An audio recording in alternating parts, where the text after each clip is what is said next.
Hello, and today we'll be playing Lands of Fire. So this is about Aboriginal culture prior to the arrival of the first Europeans in Australia. I've already played this game, and it's very educational.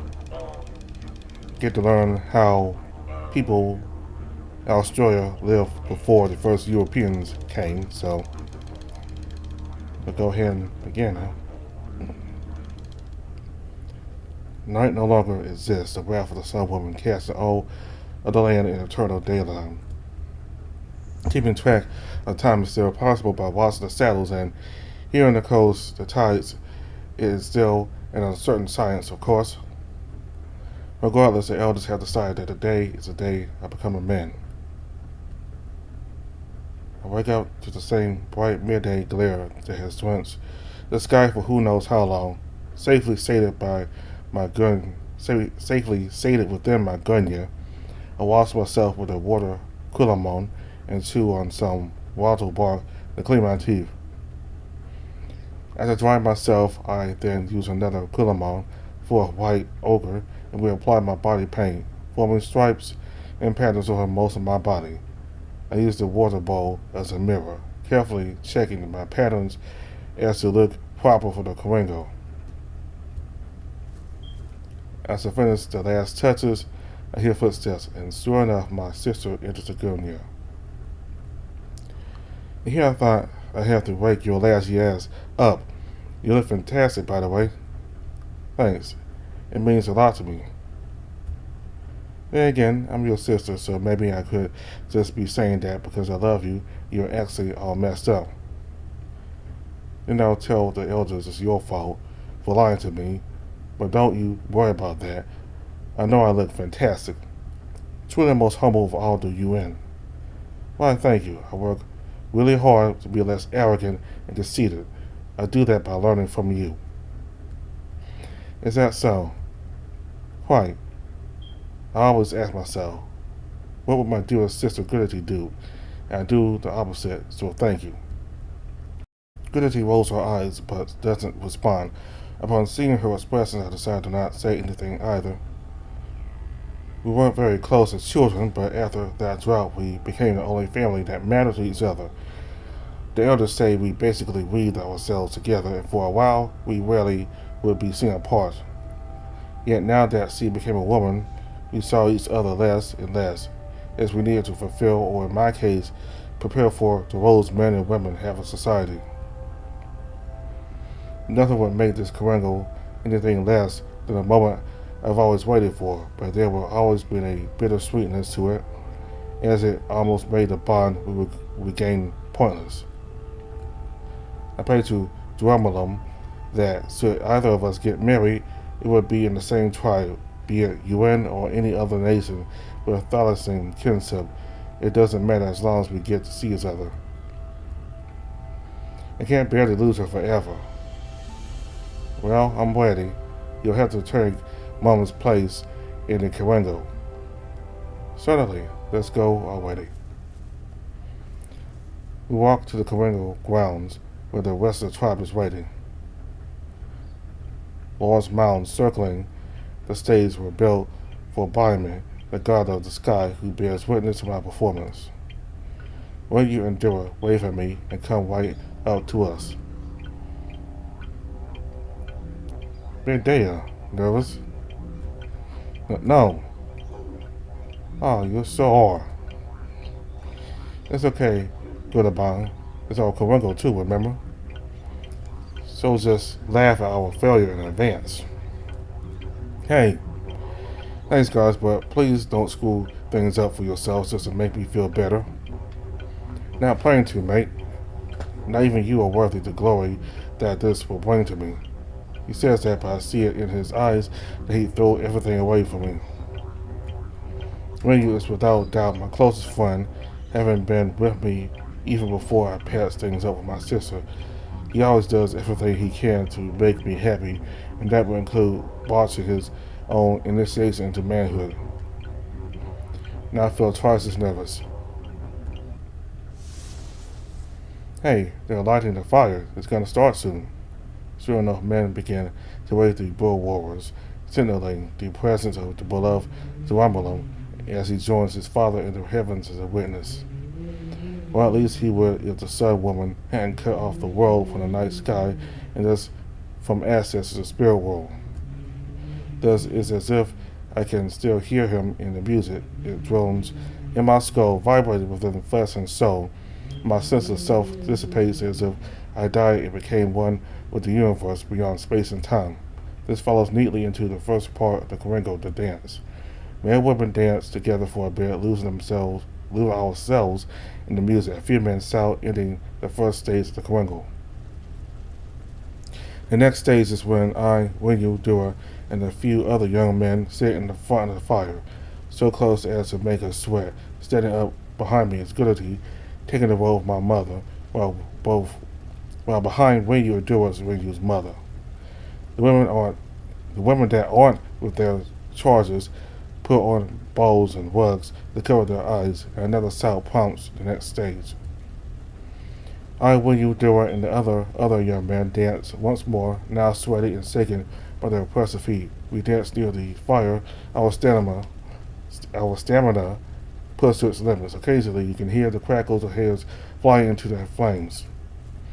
As I'm about to collapse, another shout is heard, and now rugs are placed on my head, and I'm led along a narrow path between the mounds by Goodity. The rugs are removed, and I and the others arrive at a clearing with holes in the ground. Goodity helps me into one of those which submerges most of my body. It actually feels pretty nice at the dancing and walking solo, and the cool earth helps. When you endure, follow after and look at me. When you makes a funny face, and I can't help but laugh. Laughter is what I need right now, because this is the peak of the Coringo. The elder approaches us. This time it's Mwaga's turn, and he carries a wooden chiseling tool. Even when you was intimidated, I'm pretty much pissing myself right now. One by one, he approaches a young man in the hose and holds him still, opening his mouth and digs the tool to the jaw. Removing a single tooth, the other man shout and sing loudly to dull the pain and make the tooth come out easier. Sure enough, while some men do cry, others laugh as blood drips from their mouths. Everyone will graduate, but those who plead and whimper and embarrass themselves in the eyes of the UN, be their ancestors or still living. It's my turn now, and I can't help but shiver. The shouting and the singing has distracted me up to this point, but my nerves threaten to make me scream. Wenyu stares at me, worried, and I in turn worry if he will botch his performance when his turn comes. As Mwaga comes beside me, however, I begin to calm down. He gives me that proud grandfather stare, and I can help but smile a little. Wenyu seems to be relieved by that, and smiles too. That's it, boy. Show me your teeth. He then holds me in place and digs. The flat wood tool pushes my molar out slowly and agonizingly. Pain flares through my mouth, and I worry if he broke my jaw, but as if on cue, he massages it, proving that he only took the teeth. As he finishes, his ring soothes away some of the pain, which I'm grateful because I nearly cried out. Then he moves on to Wenyu, who is just as well behaved as me, and Dora, who screams and cries. I'm actually surprised as platted poles usually lose all their teeth when they're still young, but I guess one remain for Mwaga to take. I try to comfort him, but my mouth keeps on bleeding profusely. The gargling making it hard for me to talk, and the pain threatens to build up again, so I shut up. Goodity brings me water to drink, and after the bleeding stops, I'm dug out of the hole. Me and Wenyu are cheered as are the other men who didn't cry, while Dewar and the others who did are mocked. Come on, mates, he's my brother. Leave him alone, or I'll knock the rest of your teeth out. I can handle your emptying all my jaws. Bring it on. Whatever bravado that fool had dims out when you actually takes the offer at once towards him. Luckily for everyone, the whole thing depleted them of strength, and they are stuck hitting at each other lethargically before Mwaga and Yulu drag them away from each other. Dora, meanwhile, looks positively miserable, the pain dimming in comparison to humiliation. I'm sorry. Hey, it's alright. You did your best, and now that's over, and we can enjoy the party, alright? Dora wipes his tears and nods, trying to look happy for Winnie and me. Honestly, better him than me. As the men recover, the women say their goodbyes. Goodity hugs me, and I hug her back tightly, but only briefly since I don't want to be laughed at. I'm supposed to be a man now, after all, and people already think I act like she's my mother. As she leaves, I feel empty, but that emptiness is quickly discarded as the elders begin singing and dancing, starting the festivities to come. I sigh happily, and I doze off. For the next few days, all the men of the tribe gathers together, partying all the way. All types of meat are enjoyed aside from possum and bandicoot, and gum cider lifts our spirits. As typical for a Thailand, I eat and drink a lot, and my friends egg me on until I'm drunk and nearly vomiting. When you endure, look out for me, and the elders decide I probably should leave some gum cider for the rest of the guys. It's basically a polite way of telling me I won't drink for a while, which sours my mood a little. We dance and sing, and we listen to the elders telling us the escapades of Dwemerum, the secret stories meant to be shared with only the men of the UN and no one else. Stories are sacred to us, and I can tell Dewar feels very privileged for this, as he was adopted by Winyu's family. Me, Goodity, and Winyu always did our best to make it clear he was one of us, but I can tell this is the moment where his doubts are put to rest. We draw pictures of Dwemerum, the only time when such is appropriate, as well as whatever else we feel to express ourselves. We use ochre to paint pictures of the moon, lunar crescents, and various stages of that Dwemerum jumps in profile. During the track walks along with the rest of a gallery spanning thousands of years. The work of thousands of artists who left pieces of themselves in the flat expanses on the ground, the many pictures forming endless rows. Some even seem to work upon those preceding them, a perfect chain representing the history of our people. This gives me immense joy, as I feel connected to all those who came before me, but also makes me feel nostalgic for a time when I could see the night sky. Perhaps their grief pollutes me as well. As if to confirm this, a few of the elders look at my wounds with what seems to be longing. They say nothing, and I feel like I've accomplished something important, like divine inspiration flows through me, like both the Ramadan and the ancestors flow through my fingers into the ochre and into the flocks, leaving behind eternal history. I know your name literally means moon, but you don't need to go overboard with it. And the moment's ruined. If only my name wasn't Sun, then again I have a different idea of mine. Oh? I'm going to answer. This masterpiece consists mostly of dicks interlocked within dicks, forming a phallic lattice work. Many of the elders just throw their arms and leave, but Yulu and Moanga seem to find it very amusing. Hours of attention, and now this took longer than usual. Hey, I'll have you know that this truly expresses the divine will to create. Well, you're not wrong. Well, at least it's very well drawn. Congratulations. It will last for 1,000 lifetimes and confuse everyone that comes after that. Why, thank you. Winyu winks at me, and I fluster a little. If there are still people in 1,000 lifetimes. Thank you for ruining the mood, by the way. Winyu.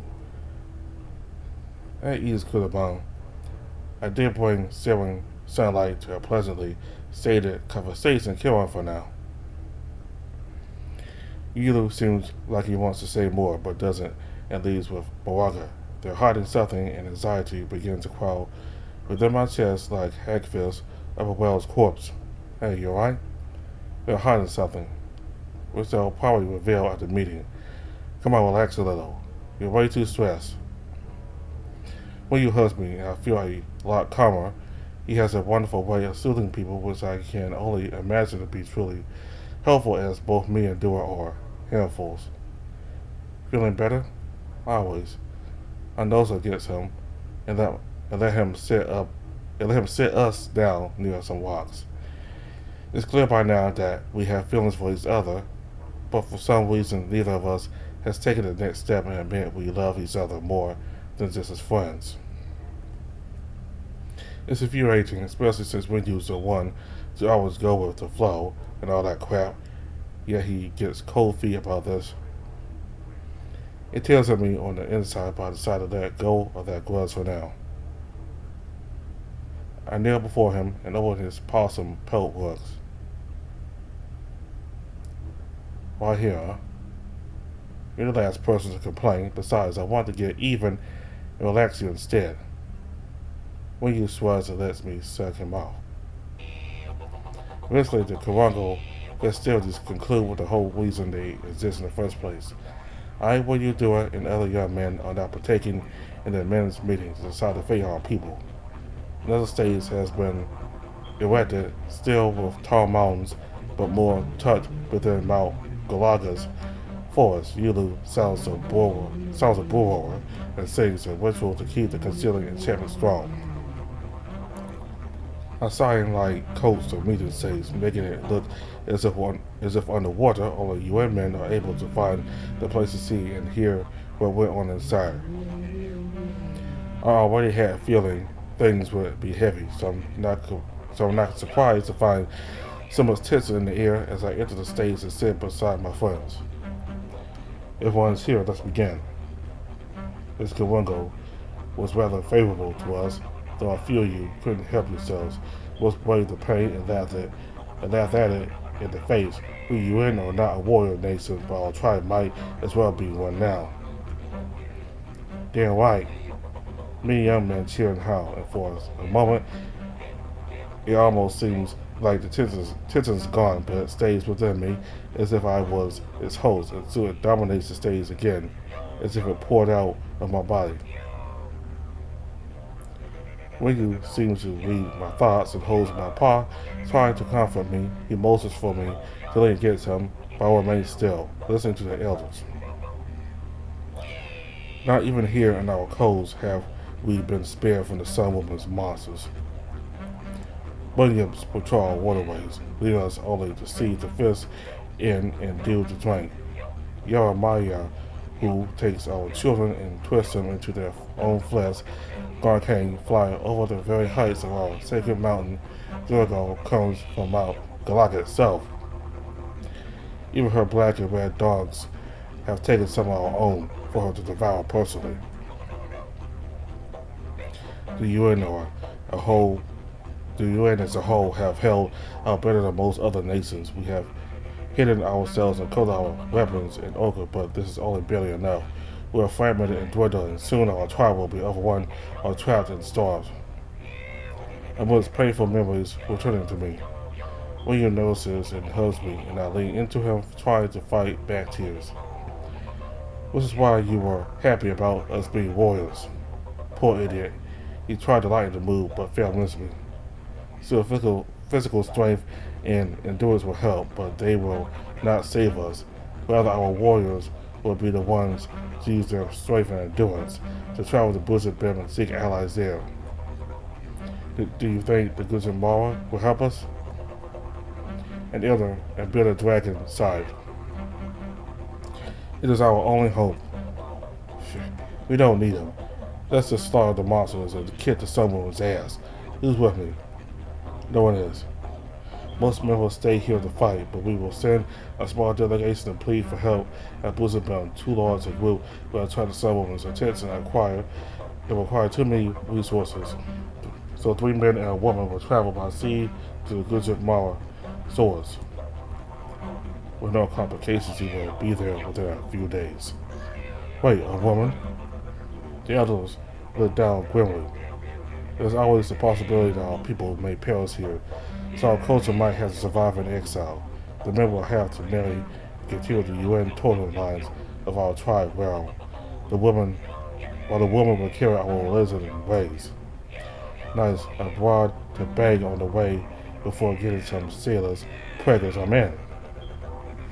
Oh, but I thought you wanted to fight. Screw fighting when I can get pussy. You won't be going. For your own safety, of course, since he probably drowned you. And rightfully so. The Quo and a few other young men shoot me daggers at Dura, who cowers and sits closer to me and win you. Have I already decided which woman will go? Yes, Goodity has volunteered. My mind feels like I've been hit with a wave. It's like I'm underwater. I even struggle to breathe. When you and Dura look at each other, and me worried. Come on down. I'll go. Everyone stares at me. I prove myself in the Coringo. I can handle weapons. I will roll until my arms fall from my sockets. I try my best to hold back tears, but my voice cracks. Please, I can't lose her. We pack very little. We each carry water colomones, with Goodity also carrying one full of herbs and Winnie one full of ochre. We don't bring any food. We're expected to fish and hunt on the way, and to these ends, all of us bring bone hooks. Each of us carries a weapon. We each made one in the days preceding our journey. Mine is a non-returning bow, a curved wooden blade rimmed with black ochre. Dura also carries a bow, though his is a returning one, and thus blunter and lighter than mine. Bright ochre forms waving patterns like snakes, and there are a pair of crescents on either end. When you asked if it was in my honor, and Dura predictably just blushed and shifted the conversation. One used weapon is a sword club, an unusual weapon for a UN to make, but quite fitting since he's easily the strongest of us four. It is wound with rare ochre, but the same penis lattice work he painted on the rocks is also there. Goodity surprisingly went for an axe, also wound in rare ochre, whereas this is something women are trying to use, or if it's just her bloodthirsty tendencies remains a mystery to me. Each of us also carries a message stick inscribed with messages of help. We don't have a pole to put them on, as it would be too heavy, so we have to sew them manually when we get to our destination. Our goodbyes are as light as our belongings. Goodity hugs her friends, and they cry a bunch. She may never see them again, so part of me sheds a few tears with her, though I don't dare to whine or hiccup. When you and Dura are not the only young men in our tribe, and they say their farewells to a few, even the Quo gets a hug and a forehead rub from Ryu, which is far more than I give to that cunt. Seriously, did they become friends overnight or something? As for me, I've never made many friends beyond Ryu, Dura, and Goodity. And Decker was my only other, and the loss is why I'm the mess that I am. As for me, I've never made many friends beyond Ryu, Dura, and Goodity, and Decker was my only other, and their loss is why I'm the mess I am. So I dare approach the elders and let them initiate contact to stare at me with grandfatherly amusement and pat me on the shoulders. Among them, Moraga and Yulu are the ones that focus on me the most. I must admit, part of me sees them as my grandparents, kind and always there for me, and my friends, but I still resent them. They seem to notice that. They look at me sadly. Moraga touches my shoulder with his wing, rubbing it softly. Kubadong, is this the last time we see you? How should I know? Every moment is one where she could just kill me, or one where one of her monsters could gut me, or maybe you could just deny me the right to drink until I die. A few other youths laugh, thinking it's about the gum cider. None of the elders do, and neither do Winyu and Goodity. Neither do most of the young women, but judged by their looks or confusion, it's probably because they don't know about my gum cider incident rather than respect for the drought. Kubadong, we love you like our own son. What we did doesn't deserve forgiveness. We don't ask for you to love us back. All we want is for you to be safe. I will fight for my survival, so you don't have to worry about that. A moment passes, I decide to swallow my spite for a well instance. I will return to you. I don't promise forgiveness, and I'm not interested in revenge, but I will see you again. We will have closure. That's all we ask. Travel safely, little moon. With all said and done, we get into our canoes and paddle away from the shore. We keep most of offshore with the coast just barely in sight for reference. Not only will we cover the distance faster, we also need to keep distance from the shoreline unless a monster decides to dive or fly after us. The sea itself is not entirely safe, but we UN have allies here. Everyone look. Sure enough, they reveal themselves, greeting us with their dorsal fins. Orcas and UN have fished together since time immemorial. Together we hunt the colossal whales in the southern seas, with the orcas requesting only the massive tongue and lips, while they give us the rest of the quartz for us to feast for days at a time. These law of the tongue is especially helpful during these times, as the orcas also hunt down the monsters that dare to stalk the depths. I've been to the sea in my navigation training during the Kawango festivities, but I can't help but shed a tear every time I witness the majesty of our friends. What a touch one, huh? Well, don't. If you do, you might slip and your orca will be washed away.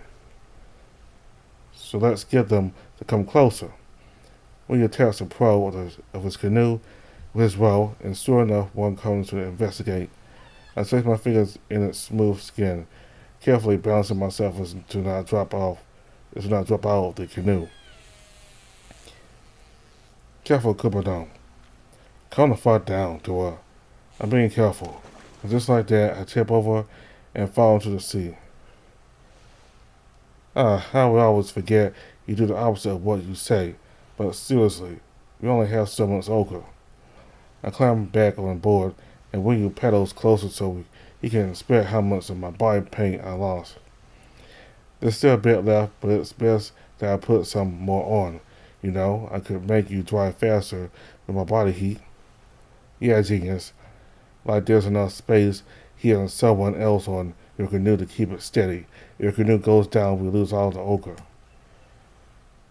No need to get grumpy just because my brother is smarter than you. Thanks, I guess. Either way, it won't take long until you dry off in this heat. When you be ready as soon as he's dry, the someone won't waste any chance. Sure enough, it starts to get pretty hot, and the lights glow brighter and brighter. There. He then stares defiantly at the sky, only to squint because there's no ochre in his eyes. Still, he keeps staring. Stupid bitch. Bet you want a piece of this. He wants his paws all over his body, sensually. Will you please stop? She can see us and is probably sending monsters our way. You're just saying that because I make you wet. Part of me wants to take offense, but I also have sex with Dora, so at least it isn't the crawl guy. I knock his teeth out for stuff he made boobs on my sister. Hey, do you think that if the orcas are here, maybe we could try to help with them? I'm getting hungry. I don't think we have time for that. Yeah, sorry, bro. We have to think of something else. Goodity stares at the store. She spots something far ahead and points. There's a mangrove bay over there.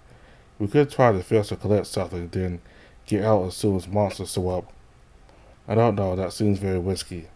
But I'm hungry. Look, let's just go over there and be done with it. We're going to have to eat something at some point. Who gets one, will you? Seems like you lose. Will you size? Well, at least I'll get to use my sword. Way to the orcas, we paddle away. We quietly enter the bay. It is high tide, so most of it is submerged. If we want, we can just paddle away, but the trees and their massive roots do give off a claustrophobic oppression that unnerves me. Foraging in the shallows isn't that hard. Clams can be found among the roots, as can some crayfish and crabs. Dora merely dips his beak into the water to sit prey, then his flippers, much to our horror. Do you know bunions may be right underneath you, right? I can do this quickly. Look at all I've caught so far. With some pretty heavy clams and a crayfish the size of my arm. Besides his arm, I doubt that much.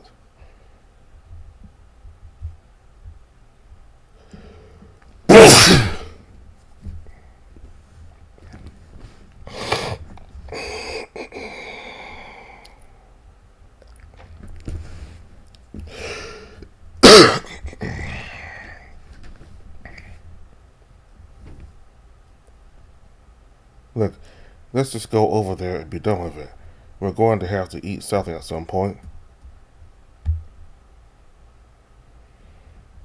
Look, let's just go over there and be done with it. We're going to have to eat something at some point. 3 against 1 when you. Seems like you lose. When you size. Well, at least I'll get to use my sword.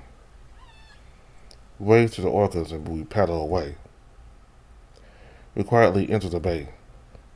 It is high tide, so most of it is submerged. If we want, we can just paddle away, but the trees and their massive roots do give off a claustrophobic oppressor that annoys me.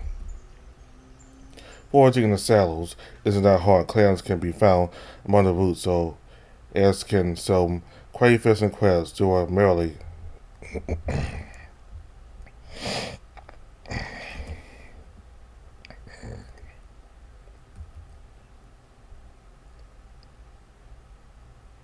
Look, let's just go over there and be done with it. We're going to have to eat something at some point.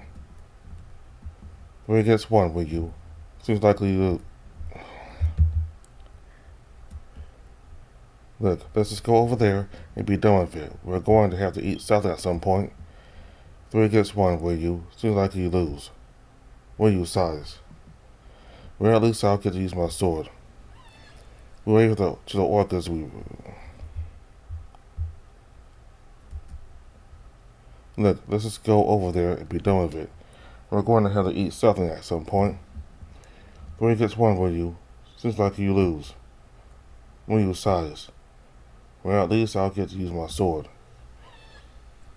We wave to the orcas and we paddle away. We quietly enter the bay. It is high tide, so most of it submerged. If we want, we can just paddle away, but the trees and their massive roots do give off a claustrophobic oppressor that annoys me. Foraging in the shallows isn't that hard. Clams can be found among the roots, as can some crayfish and crabs. Dora merely dips his beak into the water to sense prey. His flippers must our horror. Do you know bunions may be right underneath you, right? I can do this quickly. Look at all I've caught so far. With some pretty heavy clams and a crayfish the size of his arm, I don't doubt him. Using his heel spurs, he spears the crustacean and pries open the cells. Doing so is a bit of a balancing act, as he almost tips over, but he miraculously manages to not fall into the water. Look, bro, just as you taught me.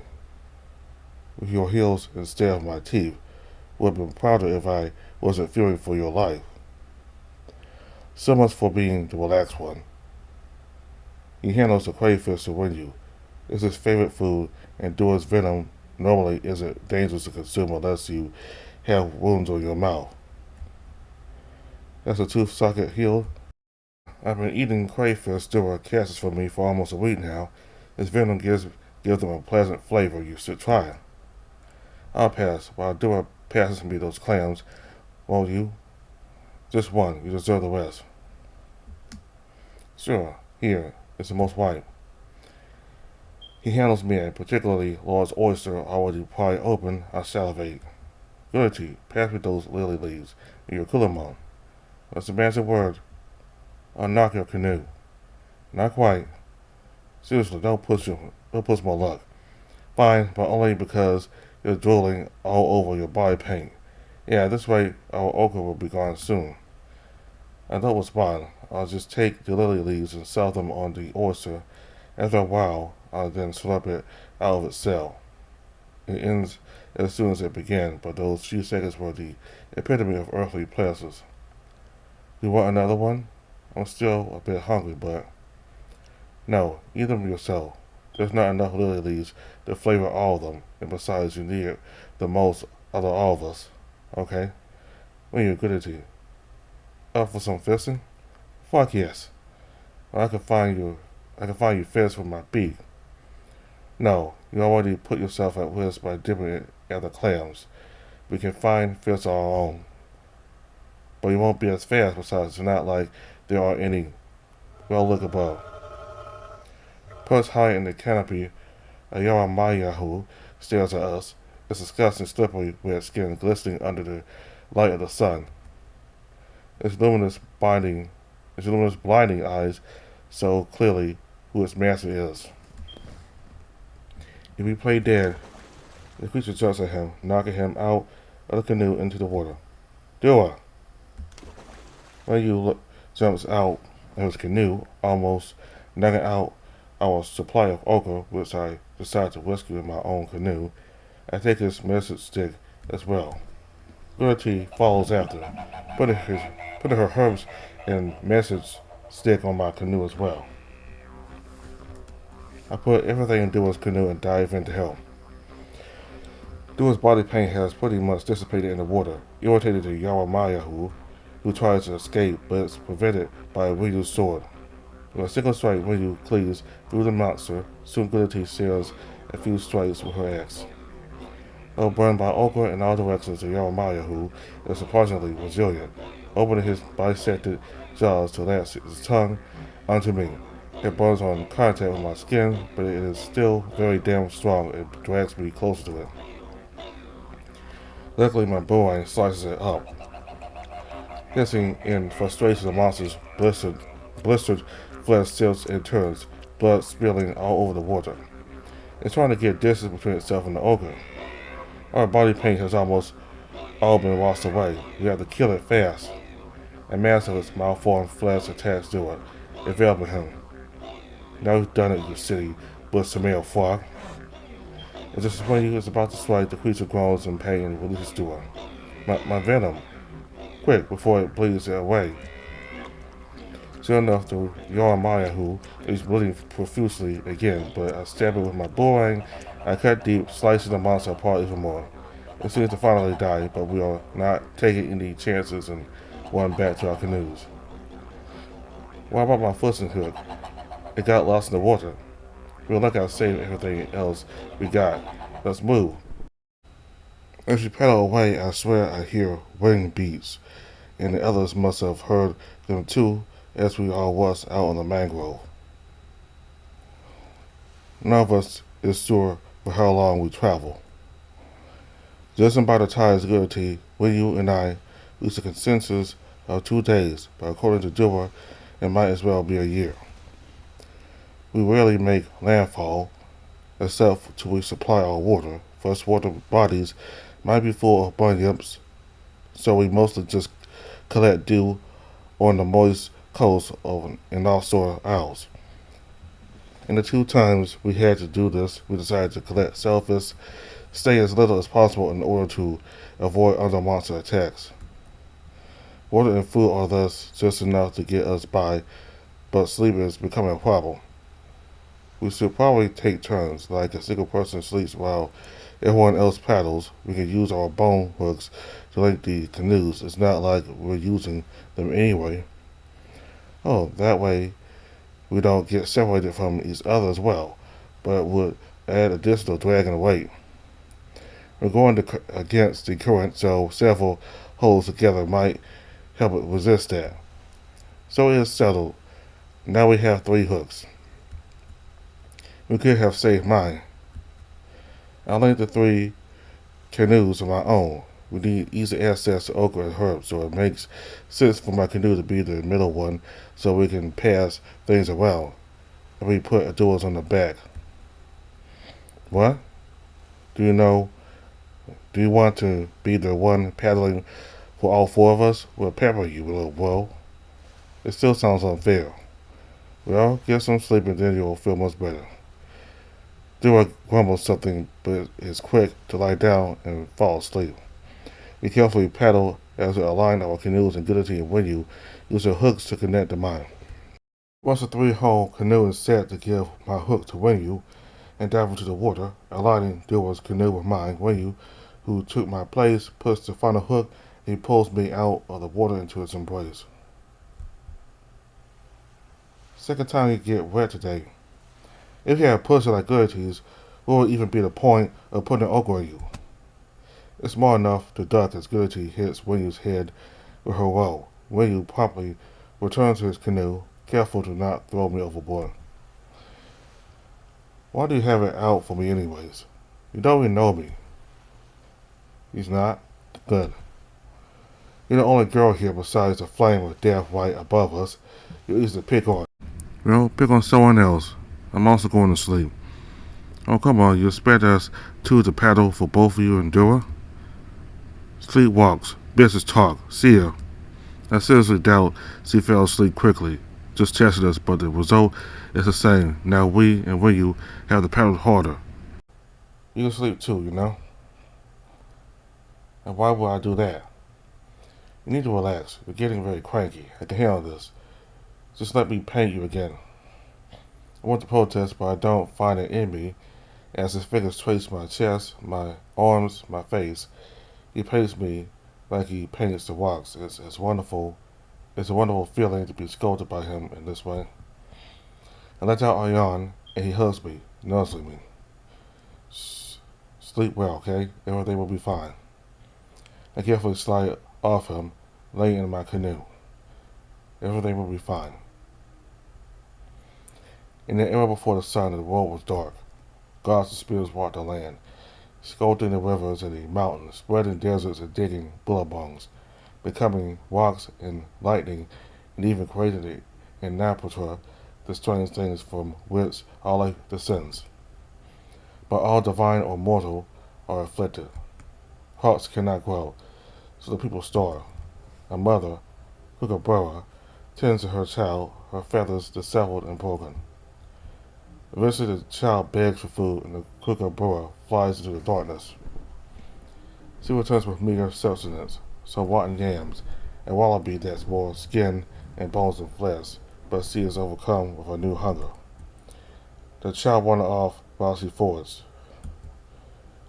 The mother hungers for her child's laughter, for her child's touch, for her child's presence. She cries, she flies, but the child doesn't answer, and she cannot find him. Angry, she lights a torch and flies high into the sky, into the spirit world. And there is light. But no matter how much she tries, the child is never found. I wake up with my grief bubbling, returning to the surface. I can't help but cry. Had a bad dreamer. Goodity wipes away my tears softly, as she so often had to do, and I am at once guilty and thankful that she is away, that she's always there for me. Someone hugs me from behind, and though I'm instinctually defensive, I quickly melt into Dura's embrace. Normally he'd say something tactless or stupid, but I guess he figured out some things don't need to be said. I don't treat him well enough. Meanwhile, Wenyu was sleeping, snoring loudly. How long has he been out? Oh, just for a few minutes. Goodity didn't sleep after all, so they rolled together until I woke up. Which is great because I really want to sleep right now. Sleep well, sis. We'll take it from here. Goodity wasted no time getting to snoring, which is almost indistinct from our acting earlier. From what I can tell from the coast, we did make a lot of progress. Forests and swamps have given way into swampland, and cliffs become more common. A few hours pass, and the Gujarat coastline is within sight. Should we wake them up? There's an island over there. We could make a landfall. See, you're very smart. Pity you whine all the time. Let's got it into you. You're so mean to me now. She shouted, whispering, probably to not wake up the others. So I guess with everything that's happening, I'm a bit on edge. It's no excuse. I should know better. Yes, you should. You know how things have been difficult for me. The least you could do is not be an asshole. Sorry. Do aside so we don't talk until the canoes are touched at the island's sandy beach. I'm going to scout for monsters. Stay here to watch over them. And leave as fast as you can if it's not safe, alright? Do it sides again. I'm not going to leave you. I'm not asking you to be suicidal just to not be awful to me. I won't, I promise. Alright, but I expect you to hold on to that promise. And no, I was just kidding. You know how it is with me. He was making it just so easy, but I am a man of my word. I want to treat him better. I hug him tight. Love you. In what way? Dora looks at me in the eyes expectantly, as if dreading the answer and ready to burst into a smile at the same time. I feel a bit guilty. I hope I didn't lead him on, but honestly I do love him a lot. I'm just as confused as he is, but started in some things. I don't know, and maybe this isn't the best answer I could give, but I do love you. Dora pouts. You love my brother more. That's not true. He gets cold feet whenever we talk about what we have, so you have an edge on him for being more direct and adorable. Dora looks flustered and his beak seems to blush a little. You think I'm cute? Do I need to repeat myself? But not because I'm small or anything, right? I'm also as old as you guys, and I don't want to be a runt in comparison. Well, considering you just poisoned a monster, I can't in good conscience call you a runt. Well, I guess. Suddenly, we are interrupted by winged beats. A sea eagle soars above us. He has scarification patterns and wears a loincloth made of leather and grass fibers, so along with his massive bulk, it's clear he's a person. Judging by the scar patterns themselves and the little ochre body paint he wears on his wings and face, I think he is of the Gimel array. I mean no harm. May I land? I need to speak to you. I can barely hear him from the distance in his calm voice, but I figure out what he's saying and I nod. Oh, you're saying? Only two of us are awake and he looks like he could beat up even Wenyu. He's hot. He gets a pass. Seriously? Soon, the stranger glides down to us, seemingly trying to not wake up Goodity and Wenyu. He has such fine control of his wings that he is able to land gracefully just uphill without flapping. Tussock grass whistles a little as he makes a sort of hop as he lands, but otherwise he is eerily silent. My apologies if I was interrupting something, but you are the UN delegation, correct? Yes. I travel with a medicine woman, Benna. She has urged me to fly off course and to this island in order to escort you to Blizzard Bell. How can we trust you? Wenyu and Goodity seem to have woken up a while ago, but they are still stretching themselves and yawning. You can't, but I have little interest in harming you, especially when there are 1,000 other things that want us both dead. There is safety in numbers. Either we join up with this banner, or we can beat him up. I disagree. Not only does he look stronger than all of us, to get him away are warrior people, so even with our weapons, he'd probably kick our asses. But speaking of weapons, he has none. You are unarmed. Yes, I will hope that will be proof that I mean no harm.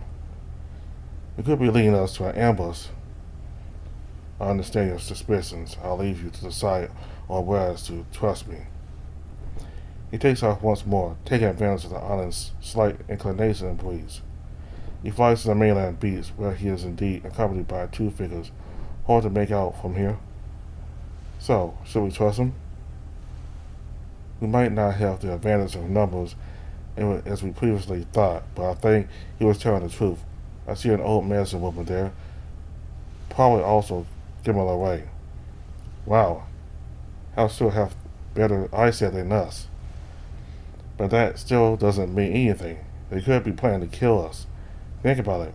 Why are they exposed over there when there's monsters everywhere? They're hiding something. I assumed it was just a medicine woman. Must be very powerful. Well, we're going to have to get over there anyways. We'll go meet them.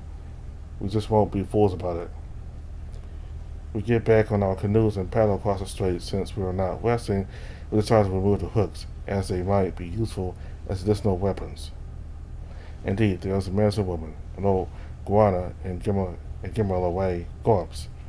She has no body paint, instead carry a bunch of opals likely the source of her magic. I've heard that medicine men and women use opals to summon the rainbow serpent.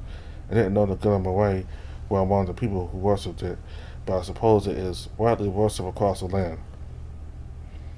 The other person with them is a Arwante warrior, somehow this far from the deserts up north. He is a kangaroo, young but quite buff, even more so than the eagle. He's incredibly hot, but his smug and disdainful look puts me off.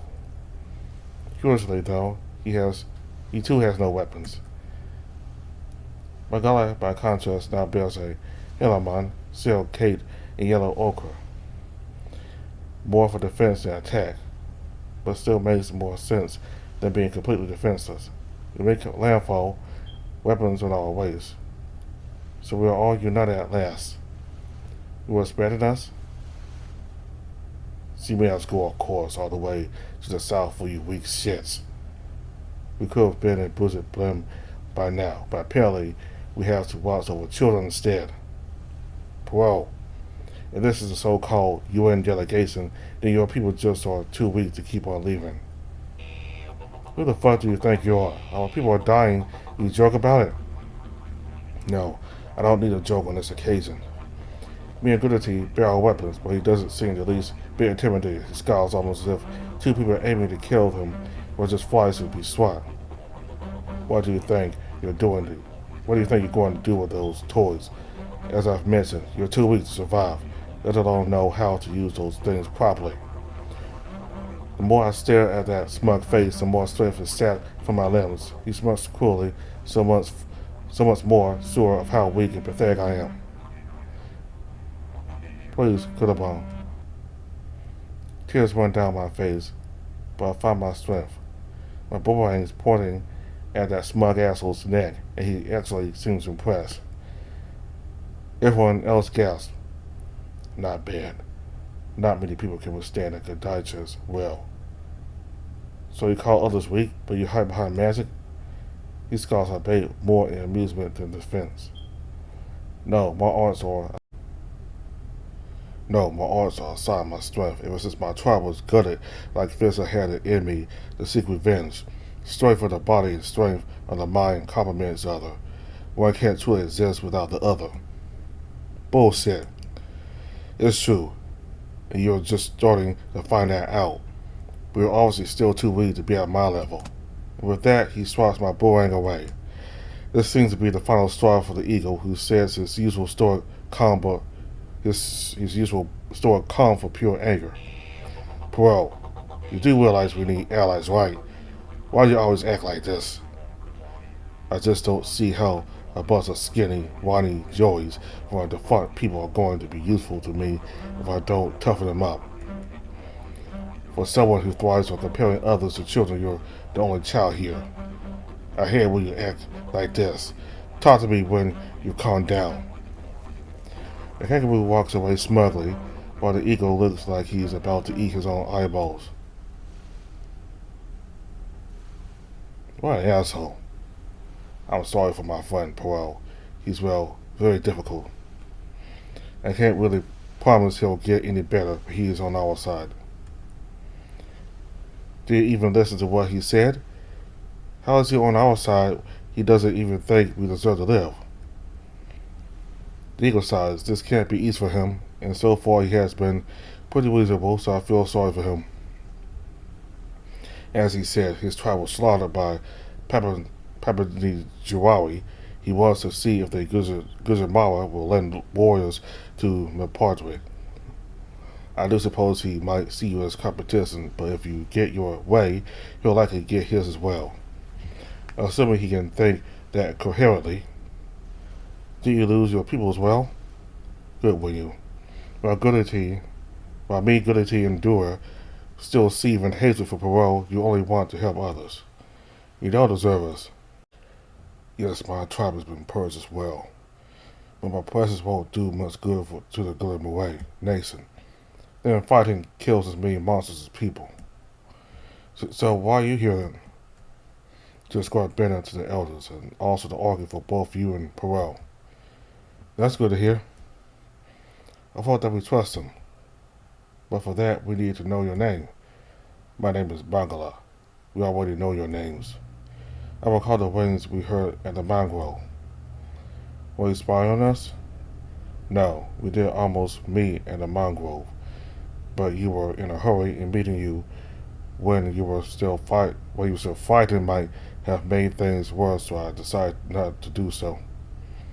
Incidentally, it is also why Perel is cranky as he is. He thinks we've been dragging this whole time out. Still doesn't excuse what he did, nor does it detract away from the fact that he tends to be unpleasant to others anyway. I don't fully trust these people, but I do suppose that if they wanted us dead, they would have killed us by now. I don't need to repeat myself about Bangala's strength, but a medicine woman can be far more dangerous than any monster.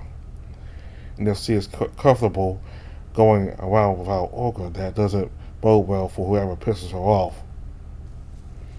After resting for a bit, we traveled through a trail leading inland through the bush. This trail, Bennett says, was once used by the Gujranwala as they travel along their settlements and to the coast. It goes all the way to Brisbane. They had begun exploring it until Bennett sent Bangala to meet us at the island. Perel was far ahead, impatient to get to Brisbane, while Bangala flies overhead looking for any dangers. The road was clearly used often, as not only is it well defined, but there are marking stones and on a few places even footprints. But yet everything is silent. Dread builds inside me. I think the same happens with the rest of my friends since they rarely talk. Eventually the ever-proud Perel stops in his tracks, and we soon see why. Well amongst the remnants of a Gujranwala settlement. Houses trampled underfoot, recently spilled blood on wood, rock, and sand. Tools crushed, but no sign of who made them, though the flayed pelt of a young wombat remains. The emblem. Monsters are not stupid, at least not under the sun. Your orca protects you, but there are ways around that. My nerves are on fire. I stare at the child's pelt incessantly. Eventually I kneel down and throw up. Easy, mate, easy. Pathetic. What's your fucking problem? I've seen this again and again. This is how all of the land looks outside of your beaches. Your people should have sent warriors to carry on through the devastation, but of course they didn't. They can't, and that's why they'll die. Gertie actually manages to punch Perel, but he just scoffs. She raises her axe, but again she loses strength when she's about to strike him. Save your strength for someone who gives a shit. I stare at him in disbelief, but the more I look, the more I see hints of guilt beyond his bravado. He rightfully shuts the fuck up for a while before moving on. As we collect ourselves, we follow suit. Things like this repeat themselves several times, more so than I care to count. In some ruins, whatever flesh remains is decayed and the blood is dry. In one, however, I still see bright, fresh flesh in the form of a chunk of a kangaroo's face. The blood is only mildly darkened and an eyebrow collects sand. In the absence of time and materials, we can only cover these few remains in an ochre and bury them instead of the more elaborate rites they rightfully deserve. Hopefully it is enough. Few souls reach the spirit world these days as the sun woman bleaches the sky. Some become one with the earth, most are devoured by the sun woman. She must have read my mind. I stare at her and she instantly stares back. Call it a woman's intuition. Right. It's then that I realize something strange about Benna. She doesn't blink. She smiles at my realization and then gives the slowest, most unnerving blink I have ever seen. She's mocking me. Lighten up, live a little. And then she walks away, as if nothing happened. 2 days we traveled through these nightmare lands. We set camp only once. I sleep close to where you do in Gillity, where Parole and Bangala sleep together not too far away.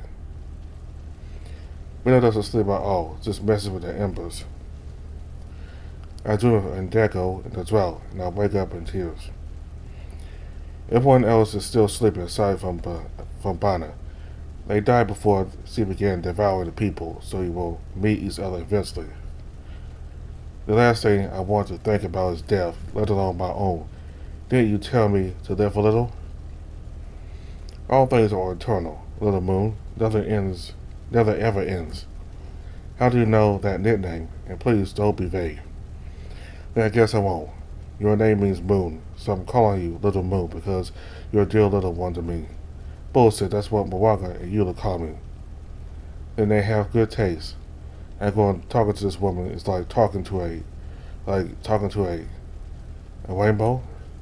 If you are the rainbow serpent in disguise, I'm going to scream. You have to be more specific, dear. These are countless deities called the rainbow serpent, from Yulunga to Wanambi.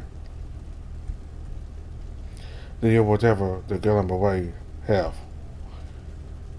The Gillimaray have Garia, but it is one of the monsters of the Sun Woman. I chose this guy specifically because the Gillimaray do not worship a rainbow serpent deity. I throw my arms. Does Bangala know at least? You seem to have been traveling together for a while. He doesn't seem stupid. He does suspect, but he actively tries to pretend that I'm simply a medicine woman, if a crazy one at that.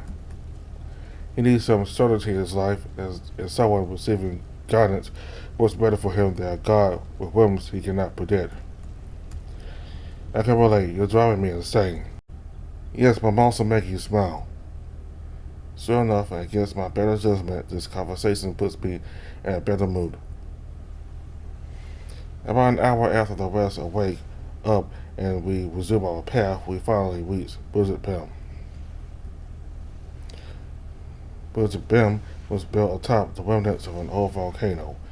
Its lava flows draining the land to form immense wetlands.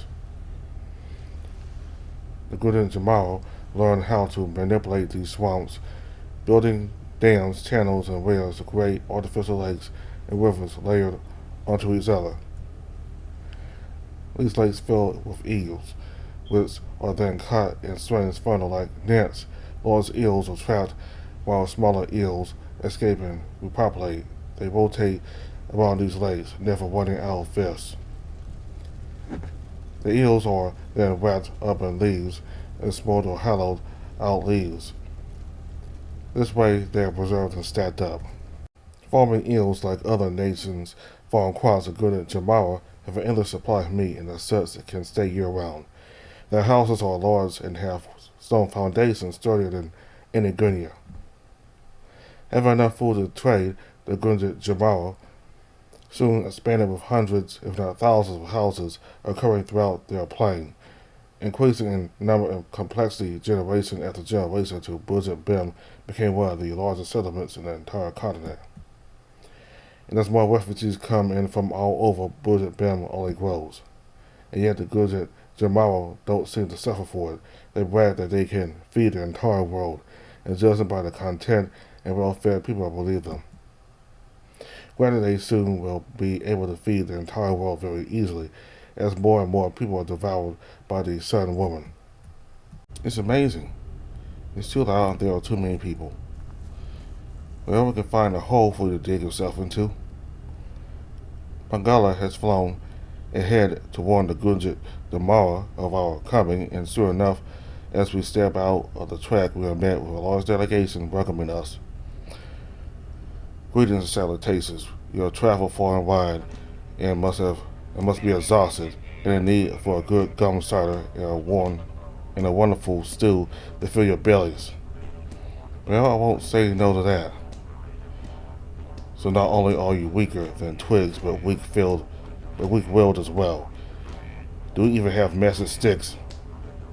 I stare at him angry, then take out mine and hand it to the Wombat Elder. The rest, when Utility and Parole, follow suit. Dura seems to have lost his either in a mangrove Well, see, while Bugler seems to have given his earlier, and Banner seems to have none. My, these seem like a lot of requests for warriors. I'm afraid what a stretch sentence it is. I knew this was going to happen. That fucking Asian cunt and that poor excuse for a lady that is Bugler tried to make me optimistic, but in the end, you will only save your own asses. Look, we sent help to Mapartre and Mount Gulaga, but we've sent too many warriors to fight for other nations. We have barely enough guards here to alert for any attacks. We can't leave ourselves defenseless. But please, we traveled so far, you can't have us leave empty-handed. I'm sorry, but it is final. You are welcome to stay for as long as you like. We will take you as one of our own, and you will enjoy the pleasures we have to offer. So this is the end. Our people won't be able to last much longer. Goodity seems expressed in trouble, but remains calm. Sis, why didn't you volunteer? Was it in case something like this happened? Yes, I hope with all my heart that the UN nation will survive, but I knew that you couldn't stay here. So I decided to lure you into this mission and thank Dwemelum that I did. So you wouldn't even fight for your nation. You just follow whatever your sister goes. Not sure which is the most pathetic thing in all this, the characters or the ink. Shut up, Poirot. Magala is way too kind about you. You're nothing but a spiteful living poison. Took some time until the buffiest of the UN grew some balls. Pity he's still a skinny little rat whose balls are dragged around by a Thessaly that has their hearts for me. He winks at me, but that only makes me angry. Shut the fuck up, Poirot. I'll whip out your tongue. Think you pull it off? You're only alive because I'm not even flexing all my muscles, physical or spiritual. I give you one chance to apologize and suck my balls in front of these spineless, worthless parodies of humanity. Feels are charged. His willpower once again drags me, but it's easier for me to regain my strength. Pardon me once to say that it's because I care about my friends and my people while he cares only about himself, but that's not true.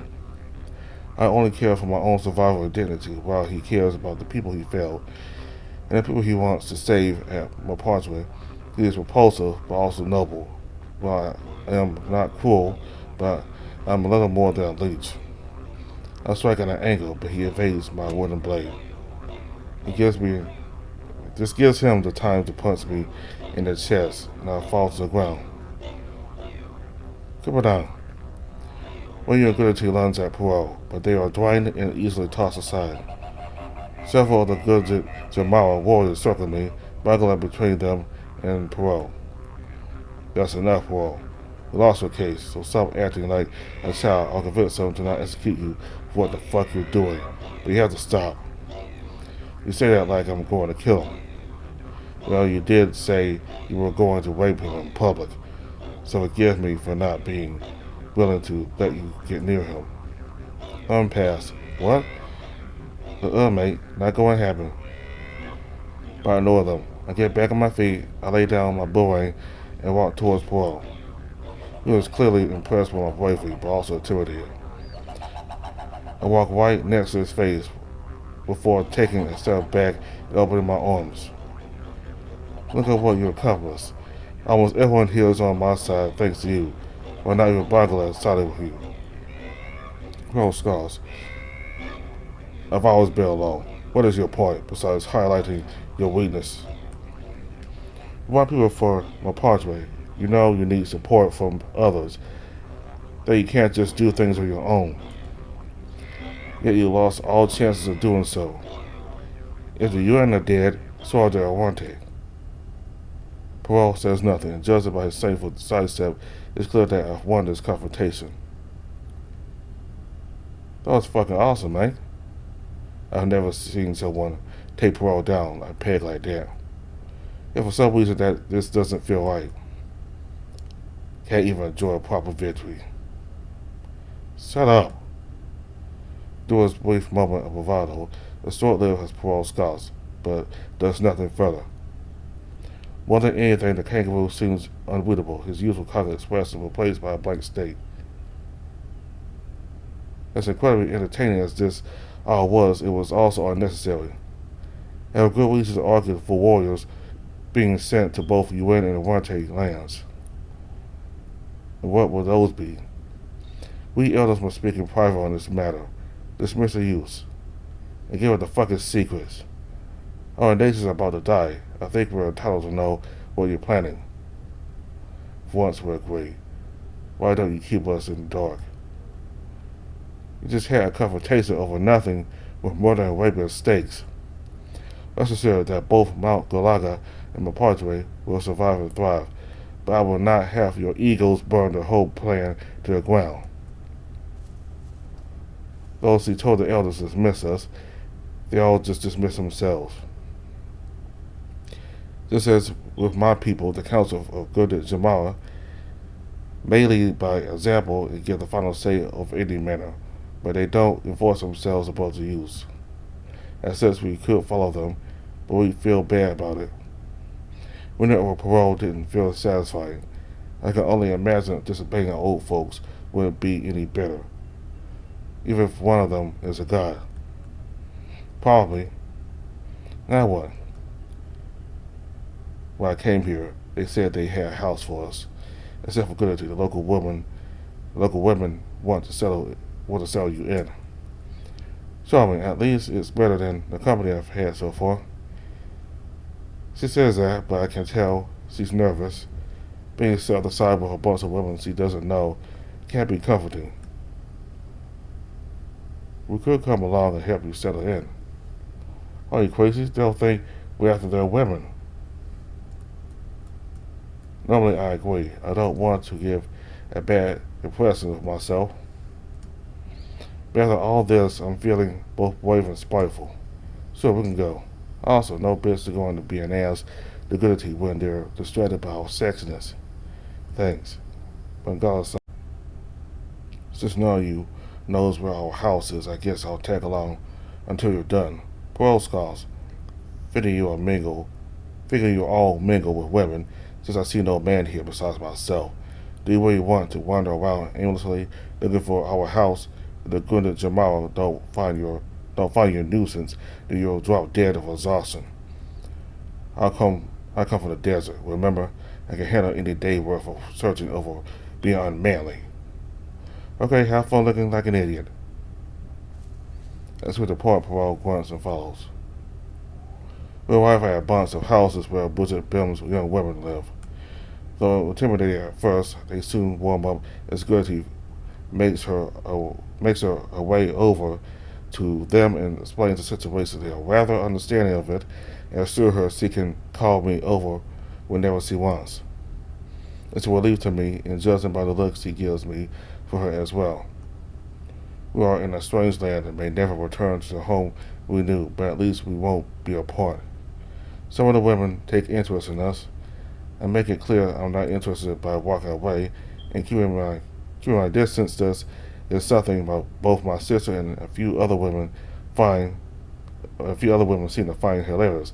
While Bengala just stands still, stoically, calmly declining advances.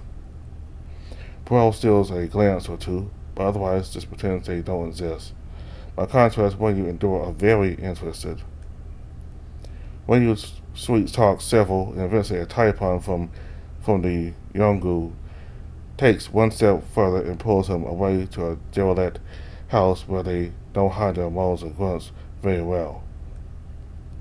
Dora, meanwhile, also has his way with a local Gunda Jamara wallaby, but can't bring himself to do it, so he just gets cut up by a few instead.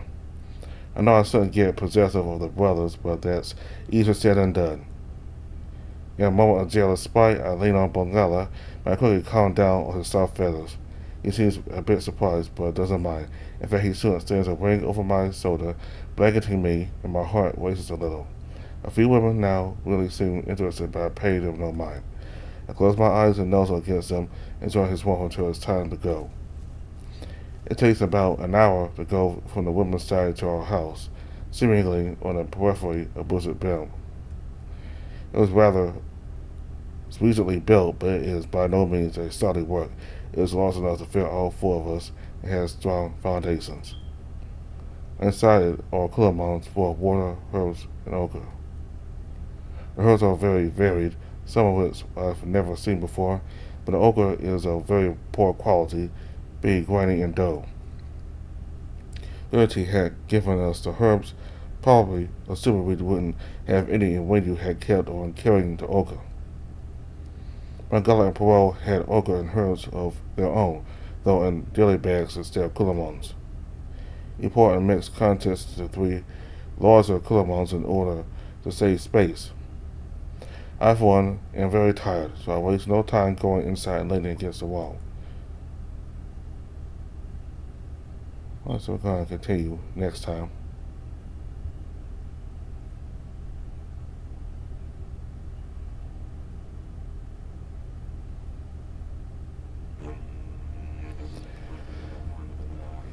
And so, got to learn a lot about how people live, how the Aborigines of Australia live before Europeans. So they paint themselves with ochre, which helps and protected them against the monsters.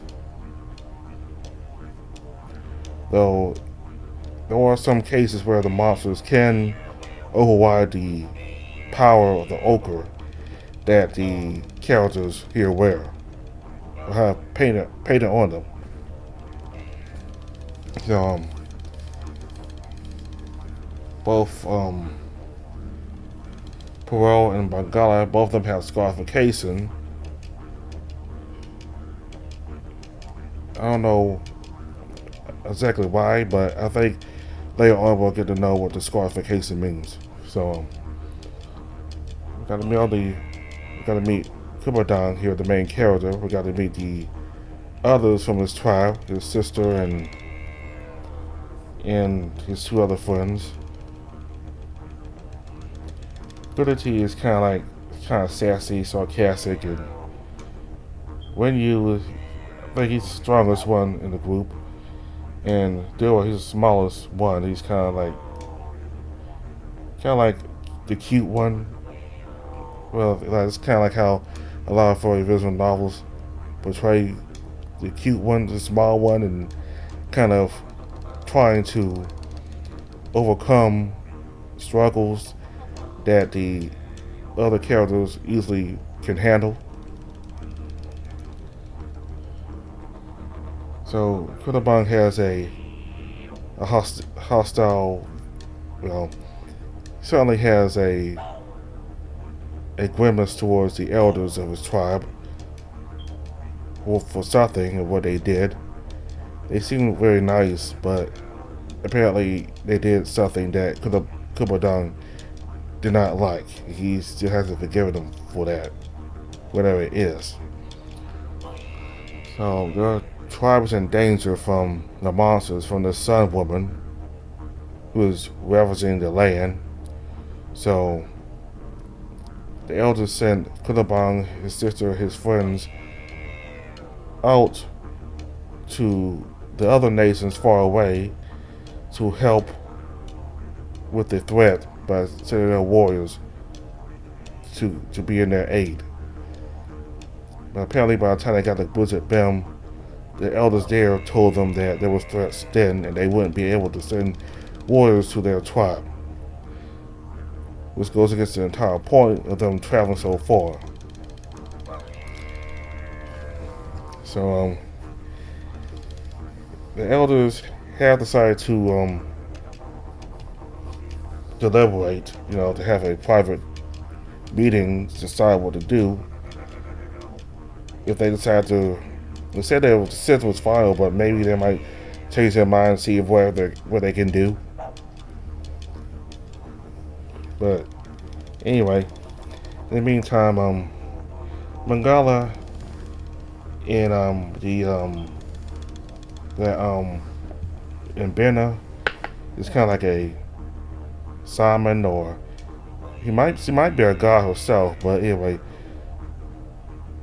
Mangala, seems very nice and professional and calm, which is something you need as a diplomat. I don't think he's like a diplomat, but he's kind coming in here as a diplomat. So and the son and being a kind of like good in a way. She's sassy, but she's very knowledgeable about the monsters. And not long after meeting Bungalow, we meet Powell, and he's just insults everybody for no reason. To the point where he gets in a fight with Kubadon. Though we do see some cracks in his facade. Apparently, his entire tribe was ravaged by the monsters, so he wants revenge on them. So I feel bad for him in that way, but if he wants allies and to help him, then he can't be acting this way. That's what Bangala tried to tell him. I don't know, maybe because of his tribe getting slaughtered that he's very vengeful. He's putting out his vengefulness on everybody, anybody, even as, calling Kulabang his tribe weak. I understand he's in pain, but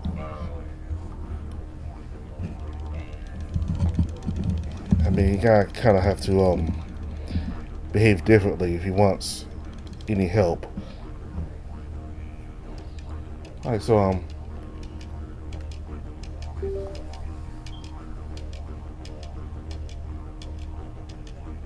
we got some glossary over here.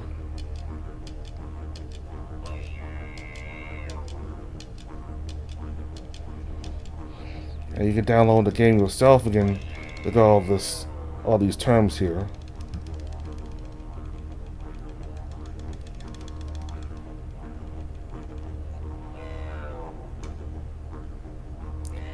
He had some trouble pronouncing these Aboriginal words, so I think I did alright, but I still kind of tripped on them.